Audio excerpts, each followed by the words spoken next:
ਸਤਨਾਮ ਸ਼੍ਰੀ ਵਾਹਿਗੁਰੂ ਸਾਹਿਬ JIO. परम सन्मानयोग गुरु रूप गुरु खालसा साध संगत जी, वाहिगुरु जी का खालसा वाहिगुरु जी की फतेह। सच्चे पातशाह श्री गुरु गोबिंद सिंह साहिब जी महाराज जी ने श्री मुक्तसर साहब तो कई को लंघ के जंगल विच उतारा कर लिया। एक बेरी का वड्डा दरख्त खड़ा सी, उसदे थल्ले गुरु जी ने डेरा ला लिया। एक रात उत्थे रह के बतीत की। जद सवेर हो गई तो गुरु जी फिर घोड़े उपर सवार हो गए। कई को चल के गए, तद फिर एक स्थान ते जा पहुंचे। उस समय वजीदपुर पिंड विच सैना समेत तंबू ला लए, उतारा करके घोड़े बन दिते ते सिंह गुरु जी दे पास आ गए। हे सतगुरु जी, इधर आए हाँ, इत्थे कसूर दे थल्ले आ पहुंचे हाँ। ਇੱਥੇ 22 ਨੌਬਤਾਂ ਵੱਜਦੀਆਂ ਹਨ। ਇੱਥੇ ਸਾਰੇ ਪਠਾਨ ਲੋਕ ਰਹਿੰਦੇ ਹਨ। ਇੱਥੇ 22 ਪਠਾਨ ਸਰਦਾਰ ਰਹਿੰਦੇ ਹਨ। ਸਾਰੀ ਪਠਾਨ ਸੈਨਾ ਇੱਥੇ ਵਸਦੀ ਹੈ।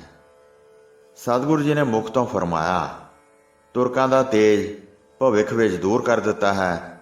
ਹੁਣ ਸਾਡੇ ਕਾਨੇ ਕਾਛੇ ਨੌਬਤਾਂ ਵੱਜਣਗੀਆਂ ਤੇ ਇੱਥੇ ਬਹੁਤ ਸਿੰਘ ਪ੍ਰਗਟ ਹੋਣਗੇ। ਕੁਝ ਦਿਨਾਂ ਵਿੱਚ ਇਹਨਾਂ ਦੇ ਵਿੱਚ ਸਾਡੀਆਂ ਬਹੁਤ ਨੌਬਤਾਂ ਵੱਜਣਗੀਆਂ। ਇਸ ਪ੍ਰਕਾਰ ਦੱਸਦੇ ਹੋਏ ਜਿਸ ਸਥਾਨ ਤੇ ਖੜੇ ਸਨ, ਉੱਥੇ ਇੱਕ ਤਿੱਤਰ ਬੋਲ ਰਿਹਾ ਸੀ। ਤਿੱਤਰ ਦੀ ਆਵਾਜ਼ ਸੁਣ ਕੇ ਕਿਰਪਾਲੂ ਸਤਿਗੁਰੂ ਜੀ ਨੇ ਕਿਹਾ, ਜਾਂ ਬੋਲਿਆ ਹੈ ਤਾਂ ਸਾਨੂੰ ਲੱਭ ਪਿਆ ਹੈ। ਫਿਰ ਸਤਿਗੁਰੂ ਜੀ ਘੋੜੇ ਤੇ ਸਵਾਰ ਹੋ ਗਏ ਤੇ ਉਸ ਪਾਸੇ ਬੜੀ ਤੇਜ਼ੀ ਨਾਲ ਚੱਲ ਪਏ। ਉਸ ਤਿੱਤਰ ਦੇ ਪਿੱਛੇ ਬਾਜ ਨੂੰ ਛੱਡਿਆ। ਬਾਜ ਨੇ ਨਾ ਹੀ ਝਪਟ ਮਾਰੀ ਅਤੇ ਨਾ ਹੀ ਉਸ ਤਿੱਤਰ ਨੂੰ ਮਾਰਿਆ। ਫਿਰ ਕਹਿ ਕੇ ਕੁੱਤੇ ਛੁਡਵਾਏ। ਉਹ ਤਿੱਤਰ ਨੂੰ ਵੇਖ ਕੇ ਪਿੱਛੇ ਦੌੜੇ। ਤਿੱਤਰ ਝਾੜੀਆਂ ਵਿੱਚ ਜਾ ਕੇ ਵੜ ਗਿਆ। ਫਿਰ ਝਾੜੀਆਂ ਵਿੱਚੋਂ ਕੱਢਿਆ ਤਾਂ ਉੱਡ ਗਿਆ। ਪਿੱਛੇ ਕਈ ਸਿੰਘਾਂ ਦੇ ਨਾਲ ਸਤਿਗੁਰੂ ਜੀ ਛੇਤੀ ਛੇਤੀ ਚਲੇ ਜਾ ਰਹੇ ਸਨ। ਤਿੱਤਰ ਨੇ ਫਿਰ ਬੜੀ ਛੇਤੀ ਕਰਕੇ ਉਡਾਰੀ ਮਾਰੀ। ਤਿੱਤਰ ਥੱਕ ਜਾਂਦਾ ਹੈ ਤਾਂ ਬਹੁਤ ਸੰਘਣੀਆਂ ਝਾੜੀਆਂ ਵੇਖ ਕੇ ਵਿੱਚ ਛੁਪ ਜਾਂਦਾ ਹੈ। ਜਦ ਬਹੁਤ ਵੇਖ ਕੇ ਖੋਜ ਕਰਦੇ ਸਨ ਤਾਂ ਫਿਰ ਨਿਕਲ ਕੇ ਉੱਡ ਕੇ ਚਲੇ ਜਾਂਦਾ ਸੀ। ਡਰ ਕੇ ਫਿਰ ਕੋਈ ਥਾਂ ਲੱਭ ਕੇ ਲੁਕ ਜਾਂਦਾ ਸੀ। ਗੁਰੂ ਜੀ ਨਾਲ ਜਿਹੜੇ ਸਿੰਘ ਸਨ, ਉਹ ਸਮੂਹ ਝਾੜੀਆਂ ਨੂੰ ਝਾੜਦੇ ਜਾਂਦੇ ਸਨ। ਕਈ ਕੋ ਇਸ ਪ੍ਰਕਾਰ ਚੱਲਦੇ ਗਏ। ਫਿਰ ਘੋੜੇ ਵੀ ਥੱਕ ਗਏ। ਬਹੁਤ ਯਤਨ ਕਰਕੇ ਜਾ ਕੇ ਤਿੱਤਰ ਨੂੰ ਫੜ ਲਿਆ। ਫਿਰ ਕਹਿ ਕੇ ਚੰਗੀ ਤਰ੍ਹਾਂ ਉਸਦੇ ਖੰਭ ਉਗਾੜੇ। ਫਿਰ ਤਿੱਤਰ ਨੂੰ ਬਾਜ ਦੇ ਅੱਗੇ ਛੁਡਵਾਇਆ ਤਾਂ ਬਾਜ ਜਿਉਂਦੇ ਤਿੱਤਰ ਨੂੰ ਹੀ ਖਾਣ ਲੱਗਾ। ਤੋੜ ਤੋੜ ਕੇ ਉਸ ਦਾ ਮਾਸ ਖਾਂਦਾ ਸੀ, ਖਾਈ ਜਾਂਦਾ ਸੀ ਤੇ ਤਿੱਤਰ ਨੂੰ ਬਹੁਤ ਕਸ਼ਟ ਦਿੰਦਾ ਸੀ। ਸਤਿਗੁਰੂ ਜੀ ਆਪਣੀ ਹਜ਼ੂਰੀ ਵਿੱਚ ਖੜੇ ਹੋ ਕੇ ਬਾਜ ਨੂੰ ਮਾਸ ਖਵਾਉਂਦੇ ਸਨ। ਮਾਸ ਦੀਆਂ ਬੋਟੀਆਂ ਭਰ ਭਰ ਕੇ ਖਾ ਰਿਹਾ ਸੀ। ਫਿਰ ਭਾਈ ਦਾਨ ਸਿੰਘ ਖੜਾ ਹੋ ਕੇ ਬੋਲਿਆ, ਹੇ ਸਤਿਗੁਰੂ ਜੀ, ਤੁਸੀਂ ਬੜੇ ਡਾਢੇ ਹੋ। ਆਪ ਜੀ ਨੂੰ ਕੋਈ ਵੀ ਕਿਸੇ ਤਰ੍ਹਾਂ ਕਹਿ ਨਹੀਂ ਸਕਦਾ ਹੈ ਜਿਵੇਂ ਹੁਣ ਤੁਸੀਂ ਡਾਢੀ ਕਿਰਤ ਕਰ ਰਹੇ ਹੋ। ਇਸ ਸਮੇਂ ਇੰਨੀ ਦੌੜ ਕੀਤੀ ਹੈ, ਕਿੱਥੇ ਸ਼ੇਰ ਨੂੰ ਵੇਖ ਕੇ ਸ਼ਿਕਾਰ ਮਾਰਿਆ ਹੈ। ਇੱਕ ਤਿੱਤਰ ਦੇ ਪਿੱਛੇ ਦੌੜੇ ਹਾਂ ਤੇ ਸਾਰੇ ਘੋੜਿਆਂ ਨੂੰ ਠਕਾ ਦਿੱਤਾ ਹੈ। ਜੇ ਸ਼ਿਕਾਰ ਦੀ ਚਾਹਤ ਕਰਦੇ ਤਾਂ ਅਨੇਕਾਂ ਤਿੱਤਰ ਸਹੇ ਮਾਰਦੇ। ਸਤਿਗੁਰੂ ਜੀ ਨੇ ਉਸ ਨੂੰ ਕਹਿ ਕੇ ਸਮਝਾਇਆ, ਦਾਨ ਸਿੰਘ ਸੁਣੋ, ਜਿਵੇਂ ਮੈਂ ਇਸ ਨੂੰ ਮਾਰਿਆ ਹੈ। ਸ਼ਿਕਾਰ ਖੇਡਣ ਦੀ ਕੋਈ ਚਾਹ ਨਹੀਂ ਹੈ। ਇਸ ਤੱਕ ਹੀ ਸਾਡਾ ਕਾਰਜ ਸੀ। ਜਦ ਸਤਿਗੁਰੂ ਜੀ ਦੇ ਗੰਭੀਰ ਆਸ਼ੇ ਨੂੰ ਸੁਣਿਆ ਤਾਂ ਭਾਈ ਦਾਨ ਸਿੰਘ ਨੇ ਫਿਰ ਪੁੱਛਿਆ, ਹੇ ਸਤਿਗੁਰੂ ਜੀ, ਇਹ ਸਾਰਾ ਪ੍ਰਸੰਗ ਸੁਣਾਓ ਜਿਸ ਕਾਰਨ ਇੰਨੇ ਭੱਜੇ ਹਾਂ। ਸਤਿਗੁਰੂ ਜੀ ਨੇ ਕਿਹਾ, ਇਹ ਕਾਰਜ ਸੁਣੋ। ਇਹ ਤਿੱਤਰ ਜੱਟ ਹੈ ਤੇ ਬਾਣੀਆਂ ਬਾਜ ਹੈ। ਪਿਛਲੇ ਜਨਮ ਵਿੱਚ ਇਹ ਦੋਵੇਂ ਮਨੁੱਖ ਸਨ। ਜੱਟ ਨੇ ਬਾਣੀਏ ਪਾਸੋਂ ਕਰਜ਼ ਲਿਆ ਸੀ। ਫਿਰ ਇਹ ਜੱਟ ਕਿਸੇ ਹੋਰ ਪਿੰਡ ਜਾ ਵਸਿਆ। ਜਦ ਦਾਅ ਲੱਗਾ ਤਾਂ ਬਾਣੀਏ ਨੇ ਜੱਟ ਨੂੰ ਫੜ ਲਿਆ ਤੇ ਕਹਿਣ ਲੱਗਾ ਕਿ ਧਨ ਦੇਣ ਬਗੈਰ ਮੈਂ ਤੈਨੂੰ ਛੱਡਾਂਗਾ ਨਹੀਂ। ਮੇਰੇ ਨਾਲ ਤੂੰ ਧੋਖਾ ਕਰਕੇ ਚਲੇ ਗਿਆ ਹੈ। ਜੱਟ ਨੇ ਕਿਹਾ, ਇਸ ਵਾਰ ਛੱਡ ਦਿਓ, ਤੇਰਾ ਧਨ ਮੈਂ ਕੌਡੀ ਕੌਡੀ ਤੱਕ ਚੁਕਾ ਦਿਆਂਗਾ। ਇਹ ਸੁਣ ਕੇ ਬਾਣੀਏ ਨੇ ਕਿਹਾ, ਗਵਾਹੀ ਦਿਓ, ਛੁੱਟ ਕੇ ਚਲੇ ਜਾਓ ਤੇ ਆਪਣੇ ਘਰ ਦਾ ਰਾਹ ਲਵੋ। ਜੱਟ ਕਹਿਣ ਲੱਗਾ, ਮੇਰੀ ਕੌਣ ਗਵਾਹੀ ਭਰੇਗਾ?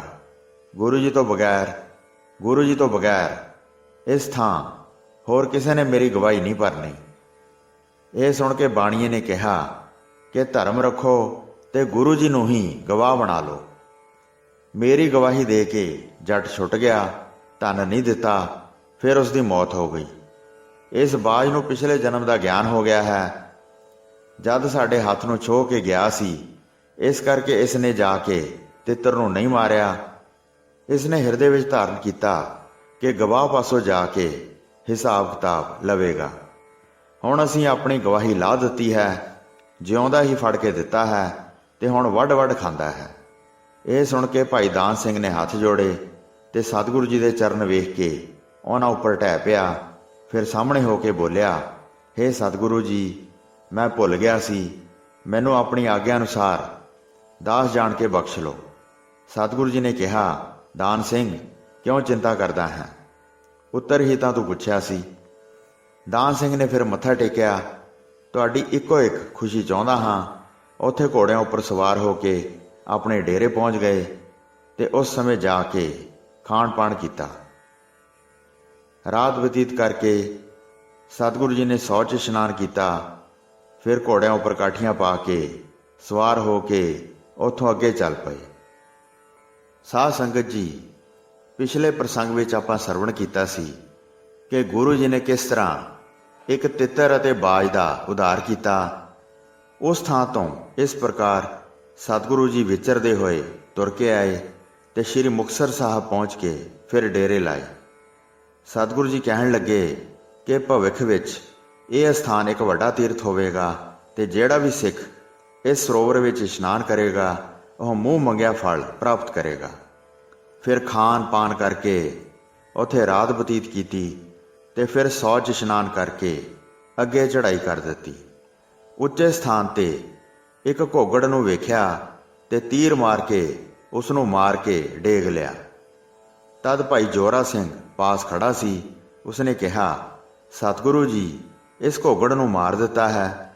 ਘੋਗੜ ਇੱਕ ਗਿਰਝ ਵਰਗਾ ਪੰਛੀ ਹੁੰਦਾ ਹੈ ਜਿਹੜਾ ਪਿੰਡਾਂ ਦੇ ਇਰਦ ਗਿਰਦ ਰਹਿੰਦਾ ਹੈ ਤੇ ਮਲ ਖਾਂਦਾ ਹੈ। ਇਸ ਨੂੰ ਕਿਉਂ ਮਾਰਿਆ ਹੈ? ਇਹ ਤਾਂ ਕਿਸੇ ਕੰਮ ਨਹੀਂ ਆਉਂਦਾ ਹੈ। ਇਸ ਪ੍ਰਕਾਰ ਹੀ ਪਿਆ ਰਹੇਗਾ। ਇਸ ਨੂੰ ਮਾਰਨ ਦਾ ਕੀ ਕਾਰਨ ਹੈ? ਹੇ ਸੱਚੇ ਪਾਤਸ਼ਾਹ ਜੀ, ਸਾਰਾ ਹਾਲ ਉਚਾਰਨ ਕਰੋ।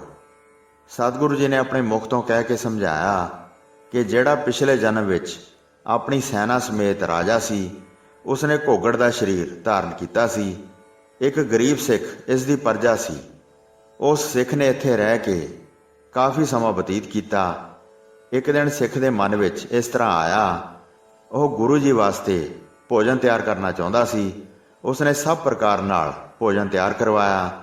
ਉਸਨੇ ਫਿਰ ਸਾਰੇ ਸਿੱਖਾਂ ਨੂੰ ਸੱਦਾ ਦਿੱਤਾ। ਰਾਜਾ ਵੀ ਸਿੱਖ ਸੀ, ਉਸਨੂੰ ਵੀ ਨਿਉਤਾ ਭੇਜਿਆ। ਫਿਰ ਸਾਰਿਆਂ ਦਾ ਮੇਲ ਉਸਦੇ ਘਰ ਹੋ ਗਿਆ। ਅਰਦਾਸ ਕਰਕੇ ਫਿਰ ਸਾਰਿਆਂ ਨੇ ਭੋਜਨ ਛਕਿਆ। ਉਸ ਸਿੱਖ ਦੀ ਇੱਕ ਜਵਾਨ ਲੜਕੀ ਸੀ। ਰਾਜੇ ਨੇ ਉਸ ਲੜਕੀ ਨੂੰ ਵੇਖ ਕੇ ਚੁਰਾਉਣਾ ਚਾਹਿਆ। ਉਹ ਰਾਜਾ ਫਿਰ ਆਪਣੇ ਘਰ ਚਲਾ ਗਿਆ।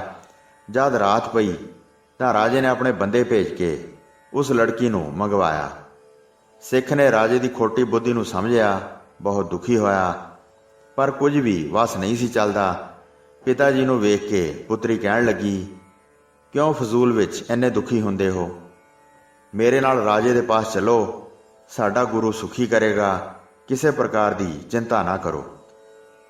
ਲੜਕੀ ਆਪਣੇ ਪਿਤਾ ਜੀ ਨੂੰ ਨਾਲ ਲੈ ਕੇ ਰਾਜੇ ਦੇ ਪਾਸ ਗਈ ਅਤੇ ਕਿਹਾ ਕਿ ਹੁਣ ਆਉਣ ਦਾ ਸਮਾਂ ਨਹੀਂ ਹੈ। ਅਗਲੇ ਦਿਨ ਮੈਂ ਚੱਲ ਕੇ ਆਵਾਂਗੀ, ਬਿਨਾਂ ਬੁਲਾਏ ਆਵਾਂਗੀ, ਅਟਕਾਂਗੀ ਨਹੀਂ। ਆਪਣੇ ਆਦਮੀਆਂ ਨੂੰ ਨਾ ਭੇਜੋ। ਜੇ ਮੈਂ ਝੂਠਾ ਧਰਮ ਕਰਾਂਗੀ ਤਾਂ ਬੜਾ ਦੁੱਖ ਪਾਵਾਂਗੀ। ਰਾਜੇ ਨੇ ਸੁਣ ਕੇ ਕਿਹਾ, ਛਲ ਨਾ ਕਰਨਾ, ਕਿਸੇ ਪ੍ਰਕਾਰ ਦਾ ਤ੍ਰਿਆ ਚਰਿੱਤਰ ਨਾ ਵਿਚਾਰਨਾ। ਜੇ ਤੇਰਾ ਬਚਨ ਝੂਠਾ ਹੋਵੇਗਾ ਤਾਂ ਬਹੁਤ ਸਜ਼ਾ ਪਾਵੇਂਗੀ, ਇਹ ਮੇਰਾ ਹੁਕਮ ਹੈ। ਲੜਕੀ ਕਹਿਣ ਲੱਗੀ, ਮੈਂ ਕੱਲ ਨੂੰ ਰਹਾਂਗੀ ਨਹੀਂ, ਫਿਰ ਮੈਨੂੰ ਬਹੁਤ ਸਜ਼ਾ ਕਿਉਂ ਹੋਵੇਗੀ? ਇਸ ਪ੍ਰਕਾਰ ਕਹਿ ਕੇ ਆਪਣੇ ਪਿਤਾ ਜੀ ਦੇ ਨਾਲ ਵਾਪਸ ਆ ਗਈ। ਰਾਤ ਨੂੰ ਉਸਨੇ ਜ਼ਹਿਰ ਲੈ ਕੇ ਖਾ ਲਈ। ਮਰਨ ਸਮੇਂ ਇਸ ਪ੍ਰਕਾਰ ਸ਼ਰਾਪ ਦਿੱਤਾ, ਇਹ ਰਾਜਾ ਵੱਡਾ ਪਾਪੀ ਅਤੇ ਸੰਤਾਪੀ ਹੈ, ਇਹ ਰਾਜ ਕਰਨ ਦੇ ਲਾਇਕ ਨਹੀਂ ਹੈ ਤੇ ਵਣ ਵਿੱਚ ਜਾ ਕੇ ਘੋਗੜ ਦਾ ਸਰੀਰ ਪਾਵੇ, ਇਕੱਲਾ ਰਹੇ, ਤੇਰਾ ਕੋਈ ਸਾਥੀ ਨਾ ਹੋਵੇ, ਪਾਪ ਕਰਨ ਦਾ ਇਹੋ ਫਲ ਪ੍ਰਾਪਤ ਕਰੇ। ਇਸ ਪ੍ਰਕਾਰ ਕਹਿ ਕੇ ਤੁਰੰਤ ਪ੍ਰਾਣ ਛੱਡ ਦਿੱਤੇ। ਫਿਰ ਕੁਝ ਦਿਨਾਂ ਵਿੱਚ ਰਾਜਾ ਮਰ ਗਿਆ। 100 ਦੇਹਾਂ ਇਸ ਨੇ ਜਨਮ ਧਾਰਨ ਕੀਤੇ। ਘੋਗੜ ਦੇ ਤੌਰ ਤੇ ਜਨਮ ਧਾਰਦਾ ਰਿਹਾ ਹੈ। ਆਪਣਾ ਸਿੱਖ ਜਾਣ ਕੇ ਅਸੀਂ ਹੁਣ ਇਸ ਦਾ ਉਧਾਰ ਕੀਤਾ ਹੈ। ਜਦ ਸਤਿਗੁਰੂ ਜੀ ਨੇ ਸਾਰਾ ਪ੍ਰਸੰਗ ਉਚਾਰਨ ਕੀਤਾ, ਤਦ ਭਾਈ ਜੋਰਾ ਸਿੰਘ ਆਦਿ ਜਿੰਨੇ ਵੀ ਪਾਸ ਸਨ ਉਹ ਬਹੁਤ ਹੈਰਾਨ ਹੋਏ ਅਤੇ ਧੰਨ ਧੰਨ ਸਤਿਗੁਰੂ ਜੀ ਕਹਿੰਦੇ ਸਨ। ਰਾਤ ਸਮੇਂ ਸਾਰਿਆਂ ਨੇ ਖਾਣ ਪਾਣ ਕੀਤਾ, ਸੌਂ ਗਏ। ਤਾਂ ਫਿਰ ਅਗਲਾ ਦਿਨ ਚੜ੍ਹ ਆਇਆ। ਫਿਰ ਘੋੜਿਆਂ ਉੱਪਰ ਕਾਠੀਆਂ ਪਾਈਆਂ। ਸਤਿਗੁਰੂ ਜੀ ਫਿਰ ਸਵਾਰ ਹੋ ਕੇ ਮਾਰਗ ਵਿੱਚ ਚਲੇ ਗਏ। ਉਹਨਾਂ ਦੇ ਨਾਲ ਬੈਰਾੜਾਂ ਦੀ ਸੈਨਾ ਸੀ। ਗੁਰੂ ਜੀ ਨੇ ਇਹ ਸਾਰੇ ਨੌਕਰ ਰੱਖੇ ਸਨ। ਜੁਝਾਰੂ ਸਿੰਘ ਸੁਣ ਸੁਣ ਕੇ ਆ ਕੇ ਮਿਲਦੇ ਸਨ ਤੇ ਗੁਰੂ ਜੀ ਦੇ ਦਰਸ਼ਨ ਕਰਦੇ ਸਨ। ਪ੍ਰਤੀ ਦਿਨ ਗੁਰੂ ਜੀ ਦੇ ਨਾਲ ਬਹੁਤ ਭੀੜ ਹੁੰਦੀ ਸੀ। ਗੁਰੂ ਜੀ ਸਵਾਰ ਹੋ ਕੇ ਨਿੱਤ ਵਿਚਰਦੇ ਰਹਿੰਦੇ ਸਨ। ਕਈ ਕੋਹ ਪੈਂਡਾ ਲੰਘ ਕੇ ਚਲੇ ਗਏ ਤੇ ਥੇੜੀ ਪਹੁੰਚ ਕੇ ਡੇਰਾ ਕੀਤਾ। ਵਾਹਿਗੁਰੂ ਜੀ ਕਾ ਖਾਲਸਾ, ਵਾਹਿਗੁਰੂ ਜੀ ਕੀ ਫਤਿਹ।